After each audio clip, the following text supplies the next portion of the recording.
បាទសួស្តីបងប្អូនថ្ងៃនេះខ្ញុំមានវីដេអូថ្មីមួយទាក់ទងនឹងបញ្ហា Telegram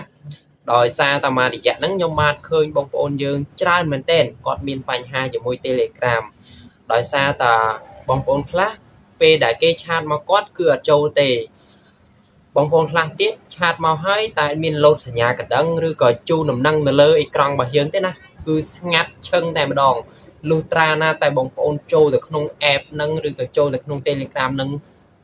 ហ្មងបានអាចឃើញគេឆាតមកបងប្អូនឬក៏ផ្ញើសារមកបងប្អូនអញ្ចឹងបញ្ហានេះសូម្បីតែខ្ញុំក៏ជួបដែរអញ្ចឹងថ្ងៃនេះខ្ញុំមាន3ចំណុចមកធ្វើឲ្យពុកម៉ែបងប្អូនធ្វើតាមខ្ញុំតើធ្វើតាម3ចំណុចហ្នឹងហើយវាអាចត្រឡប់មកដូចដើមដូចពីមុនទៀតអត់ឬក៏ទៅជាយ៉ាងណាអញ្ចឹងយើងមានតែការធ្វើទាំងអស់គ្នាទេដោយសារតានេះគឺជាការសាកល្បងថ្មីរបស់ខ្ញុំដែរខ្ញុំក៏អត់ហ៊ានសន្មត់ថាធ្វើទៅបាន 100% ដែរអញ្ចឹងយើងមានតែទៅសាកល្បងទាំងអស់គ្នាចូលទៅធ្វើទាំងអស់គ្នាទៅ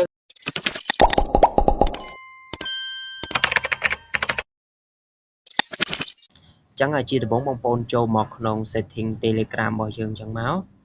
ហើយបន្ទាប់មកបងប្អូនរកពាក្យ notification ភាសាខ្មែរគេដាក់ការជូនដំណឹងដែលជារូបសញ្ញាមេក្រូហ្នឹងបងប្អូនចុចមកណាអូខេបន្ទាប់ពីបងប្អូនចុចមកចឹងហើយបងប្អូនអស់ទៅក្រោមមកអស់ចឹងណាបន្ទាប់មកបងប្អូនមើលពាក្យខាងក្រោមគឺនេះ restart នេះបងប្អូនចុចមកណាចុចខាងក្រោមគេហ្នឹងមកអូខេហើយបងប្អូនចុច start មកបង្ហោមហ្នឹងអូខេបន្ទាប់ពីបងប្អូនចុចចឹងហើយបងប្អូនចុចចេញមួយមកអូខេអញ្ចឹងវាចូលមកកន្លែង setting ទៅដែរអញ្ចឹងចូលទៅចំណុចទី2ចំណុចទី2បងប្អូនអស់ទៅក្រោមអស់ហើយបងប្អូនឃើញពាក្យមួយនេះ ASK ដែលគេដាក់រូបសារហ្នឹងបងប្អូនដែលគេដាក់រូបសារហ្នឹងអញ្ចឹងបងប្អូនចុចមកណាបើបងប្អូនអត់យល់អត់ចេះទេបងប្អូនចុចតាមសញ្ញាព្រួយដែលខ្ញុំដាក់ហ្នឹងមកណាបងប្អូនបន្តមកបងប្អូនចុចខាងស្ដាំដៃអូខេហើយបន្តមកបងប្អូនចុច start bot អូខេហើយបងប្អូនយក link ទៅដាក់